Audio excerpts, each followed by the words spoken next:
Najua ni kitabu ambacho umeshawahi kuhubiriwa sana, lakini leo nataka nikukumbushe au tukumbushane kwa Matendo ya Mitume sura ya 2 na ule mstari wa 1 mpaka wa 4. Nilipofika nikawa nasikia msukumo sana wa kuhubiri ili neno la Jehova. Biblia inasema katika Matendo ya Mitume sura ya 2 mstari wa 1 hadi wa 4. Hata ilipotimia siku ya Pentekoste, walikuwako wote mahali pamoja, kukaja ghafla toka mbinguni uvumi kama uvumi wa upepo wa nguvu, ukienda kasi, ukaijaza nyumba yote waliokuwa wameketi. Watokea ndimi zilizogawanyika kama ndimi za moto uliowakalia kila mmoja wao, wote wakajazwa Roho Mtakatifu, wakaanza kusema kwa lugha nyingine kama Roho alivyowajalia kutamka. Baba, libariki neno hili katika jina la Yesu aliye hai. Amen. Namshukuru Mungu kwa neema hii ya kipekee ufika mahali hapa. Ikiwa ni mara yako ya kwanza, punga mkono juu namna hii kuniona. Hata WhatsApp, Facebook, mbinguni hujawahi kuniona. Bwana apewe sifa sana. Leo natamani niseme kwa habari ya nguvu za Roho Mtakatifu zinazoleta uamsho.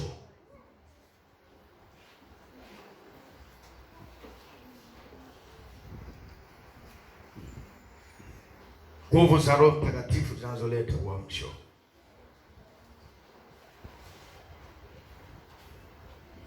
Tunapomzungumzia Roho Mtakatifu, ni Mungu na amejifunua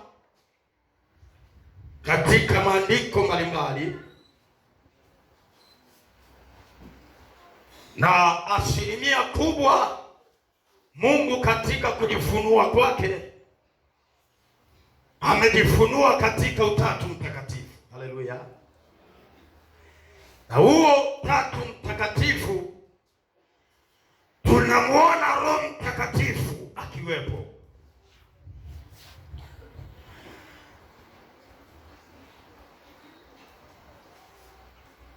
Na huyu Roho Mtakatifu anasimuliwa toka kwenye Agano la Kale, Mwanzo sura ya 1 na mstari wa 2. Tunamwona Roho Mtakatifu anajifunua akiwa juu ya vilindi vya maji, kifupi akihusika katika uumbaji. Haleluya. Kama Roho Mtakatifu asingekuwepo, hata uumbaji usingekuwepo, maana dunia ilikuwa na giza. Roho alipotulia juu ya vilindi vya maji, Biblia inasema ya kwamba Mungu akasema na iwe nuru, ikawa nuru. Haleluya. Ikawa nuru. Ukija kwenye uumbaji wa mwanadamu, Mwanzo sura ya 1 mstari wa 26, 27, tunaona namna ambavyo Roho Mtakatifu bado anahusika katika kumfinyanga mwanadamu.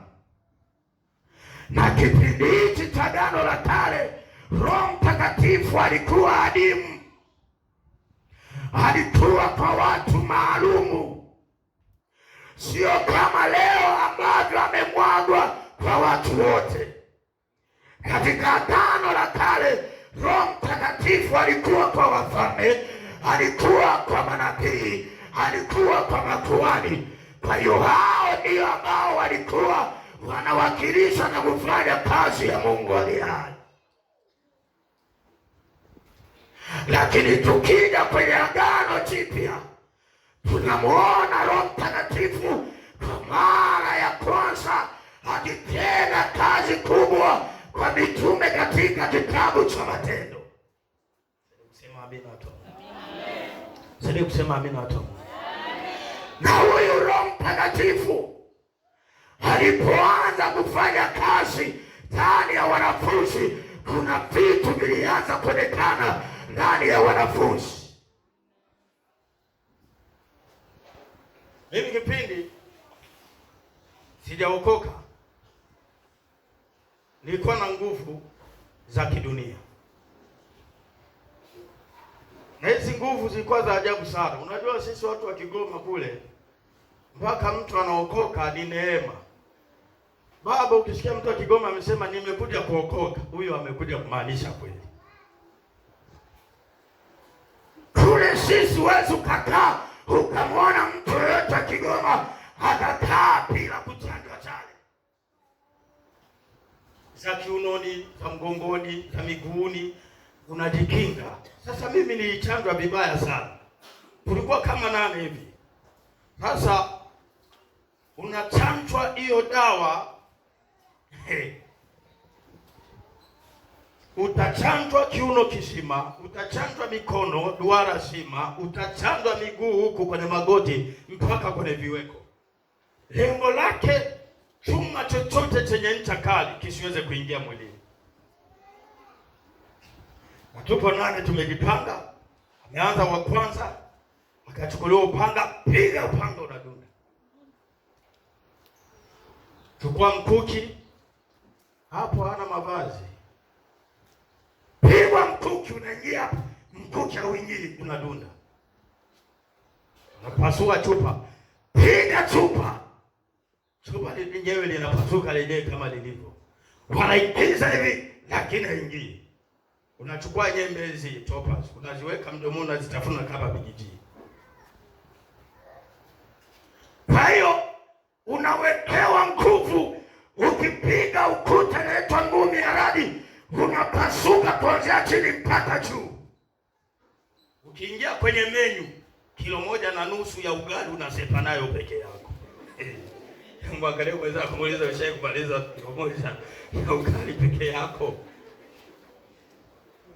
Na maji kama lita 2 hivi. Hapo nakula kifua kimejaa. Wakamchanga wa kwanza kamaliza, nikaingia zamu yangu, nikapigwa na mimi nikamaliza. Pigwa chupa, piga panga, yaani unakuwa na nguvu ambayo siyo ya kawaida kwenye ulimwengu wa giza. Ilifika hatua niliingia sala nikichukia, mwili unajaa mpaka nguo inachanika.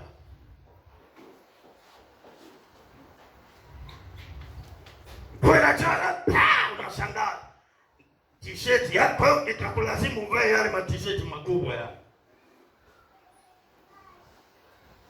Lakini zile nguvu nimetembea nazo, nimekuja nazo mpaka Bagara. Mateso ya zile nguvu ni masheti, takikula mboga iliyolala. Lakini jambo la ajabu sana, siku moja nimekaa, nikawa nasimuliwa na mdogo wangu habari za Yesu Kristo. Ananiambia, brother, twende kanisani. Namwambia, Kadogo, bado. Kipindi hicho nilikuwa na kaneema kidogo, mziki ukiweka nilikuwa na rap. Yesu anatoa tumbali. Hebu angalia mwenzako, mwambie Yesu amekupendezesha sana. Sisikie sauti, mwambie Yesu amekupendezesha sana. Kwa hiyo nilikuwa na rap toka nyumbani. Kwa ukiwekwa mziki hapo, nikianza ni Michael Jackson. Lakini vyote vikunisaidia chochote. Jamani, haleluya. Amen.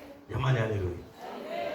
Siku moja ambayo ilikuwa imepangwa na Roho Mtakatifu, amepanga sasa nitoke kwenye yale mazingira ya kawaida nije kwenye utumishi.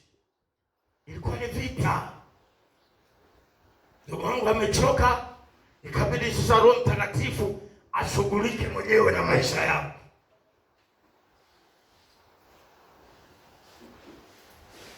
Biblia inasema hata ilipotimia siku ya Pentekoste, walikuwepo wote mahali pamoja. Uvumi kama wa upepo wa nguvu enao kasi ukaijaza nyumba yote waliokuwa wameketi. Walikuwa 120 wapo kwenye maombi, na Pentekoste ilikuwa sherehe ya Wayahudi ambayo kila mwisho wa mwaka walikuja kwa ajili ya kumshukuru Mungu. Wakakusanyika wanaume wengi wakiwemo pale Yerusalemu. Wakati na majira hayo, wakina Petro hapo gorofani wanaendelea kumwita Bwana, wanaendelea kumtukuza Bwana, wanaendelea kumgoja Bwana, maana wameambiwa musitoke Yerusalemu mpaka mmepokea nguvu ile itokayo juu, ile itokayo juu, ile itokayo juu. Ayayayayayayayaya, napapenda hapa, nawapenda hapa. Wakiwa pale Yerusalemu, ghafla wanashangaa uvumi kama wa upepo wakurukia na kasi ukaijaza nyumba yote waliokuwa wameketi. Biblia yangu inaniambia uvumi baada ya kuvuma zikatokea ndimi kama za moto zikawakalia kila mmoja wao, wakajazwa na nguvu za Roho Mtakatifu. Aya, kuna mtu anaelewa hapa? Wakajawa na nguvu za Roho Mtakatifu. Acha nikwambie kanisa la Bwana, mwanzilishi wa uamsho ni Roho Mtakatifu. Anaposhuka kwa mtu lazima kieleweke katika jina la Yesu. Ndugu anaweza kukukataa, rafiki wanaweza kukukataa, lakini ukiwa na Roho Mtakatifu, huyu ni rafiki wa kweli, huyu ni rafiki wa kweli. Nataka nikwambie watu wa Mungu, Roho wa Bwana akashuka, na aliposhuka, napenda sana Petro katika wanafunzi wa Yesu. Petro alikuwa muoga.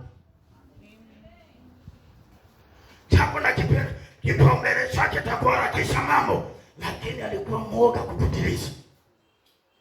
Yesu anamwambia, anawapa picha kwamba sasa anataka kwenda kufanya kazi aliyoitia. Kasema ya kwamba watafika watu, watafanya wanavyotaka, watampiga naye atakufa, na siku ya tatu atafufuka. Petro akainuka akasema, haiwezekani, nitakuwa pamoja na wewe, siwezi kukuacha. Huyo aliyesema atakuwa pamoja na wewe kila pale kwa kwanza kumkana Yesu.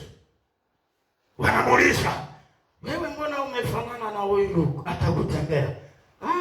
Hata simfahamu, simjui huyu mimi.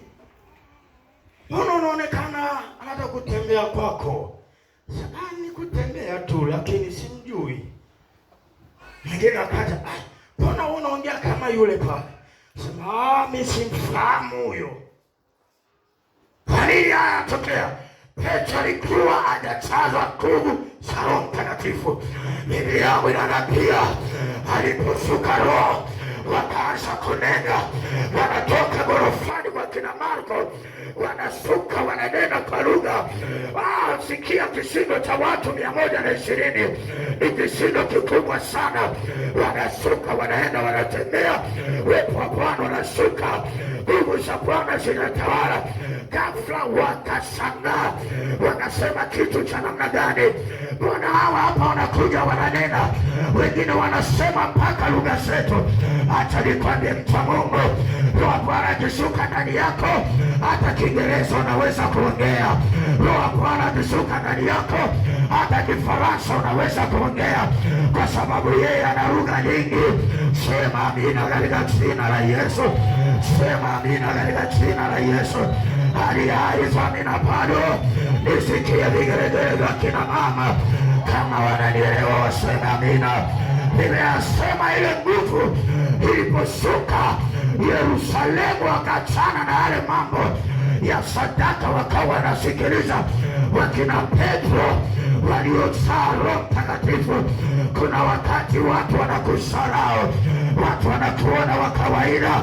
Mwanangu, beba hii nguvu ya Roho Mtakatifu, itabadilisha mazingira yako, italeta heshima.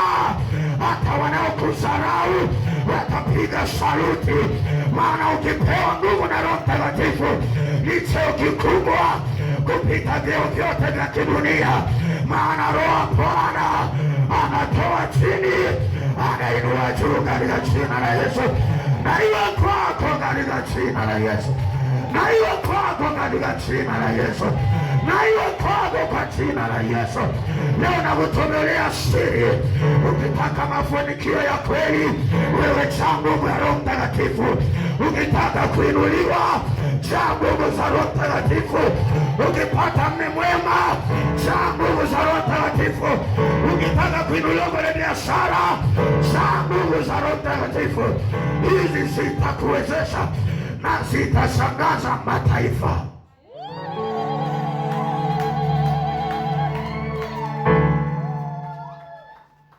Basi nimekutana na kamanda, nilipigwa ngwala. Mwangalie mwenza kumwambia, unajua ngwala wewe? Leo pigwa ngwala hata na ngambo. Nilitandika ngwala.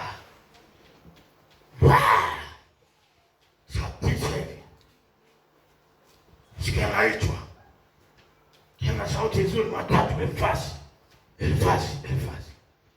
Nishtuka naenda kuambia ndugu zangu, kuna mtu ananiita hapa. Wakasema hao ni babu zako. Neno kideni. Nashangaa nimekaa kitandani kwangu. Nilikuwa na New Testament, Agano Jipya. Nikaanza kusoma kwenye Matthew mpaka Revelation. Nusu saa nimemaliza Agano Jipya. Kuanzia Mathayo mpaka Ufunuo. Nikaiweka yote kichwani. Jambo la kushangaza nililoshangaa, nimefika kanisani, kumbe kuna uchaguzi wa CS. Nimefika tu, vijana wengi, maana kanisa letu lile la kwanza lilikuwa na watu wengi sana, kama 700 hivi 500. Echagua viongozi, kashangaa. Asilimia vijana kama 90 wamenipointi mimi niwe mwenyekiti wa CS. Sungenipigia makofi hata kama utaki. Nikaanza kushangaa, zile dalili ambazo zilikuwepo ndani ya mwili wangu zimeanza kuondoka. Naanza kusikia hamu ya kuhubiri Injili. Ile hali ya kuchukia kutafuna nyembe inaanza kuondoka. Naanza kusikia nguvu ya kuhubiri Injili. Muujiza wangu wa kwanza ambao Yesu aliufanya kwa kunitumia mimi. Yesu alimponya mtu ambaye ameparalyze. Nikafika pale nikakutana wamerundika maji ya kutosha, mafuta na picha za wahubiri sitaki kuwataja. Yamewekwa pale. Nimeitwa nikahubiri, na mara ya kwanza nilikuwa sijui kuvaa suti. Suti yangu ya kwanza nimeinua Karume. Ilikuwa nyekundu hivi, kumbe nilikosea, ilikuwa ya kike. Yenye kifungo kikubwa mbele. Sijui kutofautisha suti za kiume na za nani. Nikaisoa hiyo, nimeivaa. Nenda kumwombea huyo mtu aliye paralyzed. Nyekundu. Jamani, muda umeisha, tuendelee au wangapi anasema?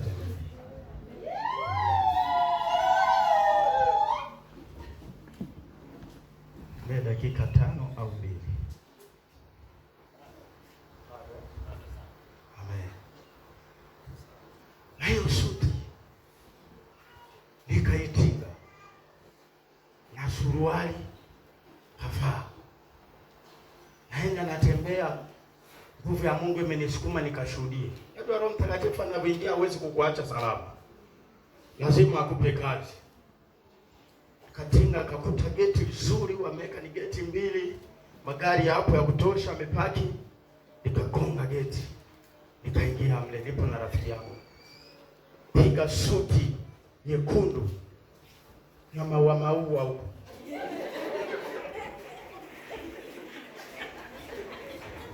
So vichekesho, unajua unapoingia kwenye huduma unazoa chochote tu, ni mradi Roho Bwana akatambulike huko. na nimeiweka na iheshimu kupita unavyofikiria, unavyoiona hivyo. Ungeiona mara ya kwanza pangekuwa na tipu, ungeshangaa. Kaenda nifika pale, sasa wale wananiangalia mimi sijali, kutana na mafuta pale maji. Nikasema nimemleta Yesu aliye hai anayeweza kuponya. Akasema kuna mgonjwa hapa na ameparalyze. Wewe ni mtumishi wa Mungu kweli, lakini mbona unaonekana kama ujala? Nilikuwa mwembamba kidogo hivi. Baada ya kuokoka mambo yakawa yameingiliana, mazingira pekishani nikaa kama mwembamba kidogo. Ile koti nimeivaa. Wakajua kwamba nina kidogo shida. Nikaambia nina maombi. Hapo nimefunga siku 40. Ndio nimeanza kuingia kwenye kovu, moto umewaka usiokuwa kawaida. Naenda kumalizia siku 40. Nikasema sijaenda kwa ajili ya chakula, nataka nimwombee huyo niondoke. Akasema lakini ameombea na watu wengi, sijui na wewe jaribu. Najua watu wakiwa na hela wanasahau kama Mungu ndiye aliyowapa hela. Mungu atusaidie sana wanadamu. Kafika pale. Nashangaa Mungu wa ajabu. Hiyo mgonjwa nikaingia kwenye chumba chake. Nikamwambia haya mafuta yote na maji ndio yanayomtesa huyu. Kwa hiyo mkiachana na hivyo vyote huyu atafunguliwa. Kakusanya pale, weka kwa mfuko, kaweka pembeni. Nikaanza kumwombea, nikashika miguu. Sikuchukua hata nusu saa, dakika 5 tu nashangaa vidole vinaanza kutikisika. Ya miguu. Naomba tu vinaendelea kutikisika. Yule baba akashtuka. Akasema kitu cha namna gani hichi? Sikia mimi naendelea kuombea. Na koti yangu ile ya kike. Ajua Roho Mtakatifu akiingia angalia gauni uliovaa, anaangalia moyo wako, lakini pia anaangalia mazingira yako na utayari. Nikamwombea, nikasema simama. Akasimama, nikamwambia tembea. Akaanza kwenda namna hii. Na mwinjilisti ukiona ameanza kwenda hivi, halikuwa hawezi kutembea hivi, moto unawaka. Nilitandika moto, yule bosi aliyekuwa anaongelea, nikashangaa chale ngwala huko nyuma yangu, kadondoka. Tuache mtu wetu. Chumba cha pili watoto wote wameripuka mapepo. Na niko peke yangu. Huyo jamaa rafiki yangu yupo nyuma yangu. Mimi niko peke yangu huko napambana. Yeye anaendelea kuombea huko. Na niko peke yangu, yule bosi alikuwa anarusha mateke na ngumi, sio kitu cha kawaida. Lakini nguvu ya ajabu niliyokuwa nashangaa, uwepo wa Mungu ulikuwa unazunguka pale. Hata ile nguvu ya kunikaribia mimi ilikuwa inashindikana. Yule mwenzangu kashangaa na kuja sasa hapa tuwasombe wote tuwaweke sehemu moja. Tukaanza hiyo operation. Huyu dada huku anafurahia muujiza, analia, anaanza kutembea, anaenda huku, anarudi huku, anaenda huku, anarudi huku. Huo muujiza ukawa kwanza na pale wote wakaokoka. Na nikasema nyinyi ndio okoka, mimi ndiye wasimamia wote. Twende kanisani. Maana mimi nilikuwa nafanya angalia viti. Leo juma ngapi? Jumapili. Viti 10 havina watu. Kesho nitachelewa ibada. Nitakuja nao watu 10 wenye hivyo viti. Wainjilisti wenzangu mnanielewa? Mnanielewa? Nilikuwa najisikia vibaya kama hivi ibada hapa hamna mtu, pale hamna mtu, pale hamna mtu, pale hamna mtu. Najisikia kama mfungwa. Lakini jambo la kushangaza, yule baba aliingia ndani. Akatoa 1,000,000. Hata akatugawia shilingi 50,000. Na ujue, wewe acha tu mtu wa Mungu. Tumepokea hizo hela, hatukurudi nyumbani. Tuliendelea kuhubiri, tulivyomaliza tukaingia Karume kutafuta suti zingine. Ili tumkomoe shetani apate adabu. Na mituma ilikuwa shilingi 1,000, shati zimenyooka. Yaani hapo nachagua kuangalia ni uzuri wa rangi tu. Tukazoa za kutosha. Watu wakaanza kushangaa, kila Jumapili tunavaa sana. Jumapili tunavaa sana. Jumapili tunavaa sana. Wakachangalia wakasema huyu nani? Roho Mtakatifu ameingia ndani yetu. Roho wa Bwana akiingia ndani yako, mambo yatabadilika. Ulikuwa kanisani huwezi kunena kwa lugha, akiingia ndani yako utaanza kunena. Akiingia ndani yako utaanza kutoa vizuri. Akiingia ndani yako utatukia habari za kutoa. Ukiambiwa toa, utatoa kwa sababu Roho wa Bwana yuko ndani yako. Leo tunahangaika kutoa kwa sababu Roho Mtakatifu ni mchache ndani ya mioyo ya watu. Kisoma vizuri kitabu cha Matendo ya Mitume, mpaka ilifika mitume pesa na vitu vilikuwa vingi. Watu waliuza viwanja kwa sababu walikuwa navyo. Ukiwa na viwanja vitano, kuuza kimoja kwa ajili ya kanisa lijengwe, hautaona shida kwa sababu vipo vingi.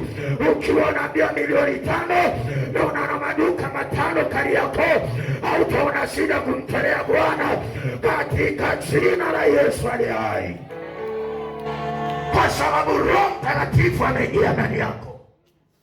Nilikuwa naangalia Kekechua, alikuwa na changizo moja rafiki yangu hivi.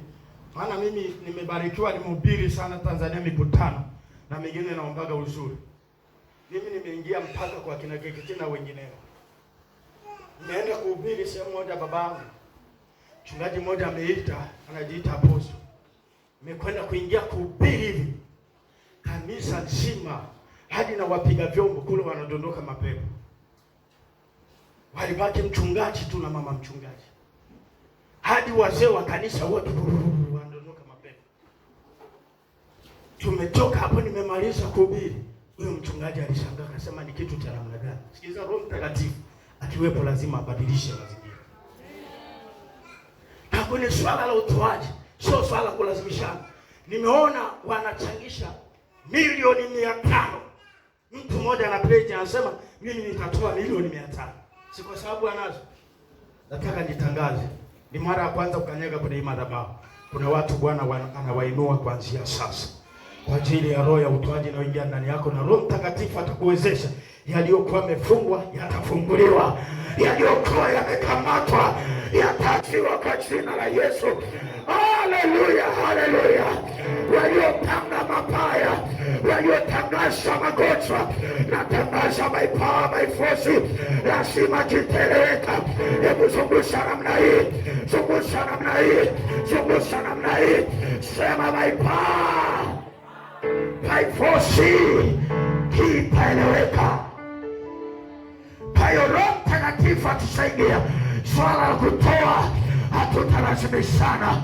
Kuna mahali kanisa vitu vilikuwa vingi, mpaka ikafika wakati mitume wakachagua watu kwa ajili ya kusaidia watu wengine majukumu. Uwepo wa Bwana unaposhuka, nguvu za Bwana zinaposhuka, zinafungua malango na kututanua ili tuweze kuongezeka. Haleluya! Maana miujiza itatembea, nguvu za Mungu zitatembea, uwepo wa Bwana utatembea. Muujiza wa pili, Roho Mtakatifu ameingia. Ni mara ya kwanza kabisa. Namwambia mama mmoja Morogoro aliyekuwa amekufa, kwa jina la Yesu aliye hai akafufuka. Watu wakashangaa, wakasema ni kitu cha namna gani? Watu wakaanza kuambishana, waliokoka watu zaidi ya 30. Kile kijiji kikataruki, kinasema huyo ni Mungu wa ajabu, bila mafuta, bila vitambaa. Yesu alipoingia ndani, Roho Mtakatifu akafungua na akaweka watu huru. Hata kama biashara iliyokufa, ndoa iliyokufa, asubuhi ya leo Bwana anaenda kuinua. Simama mahali ulipo.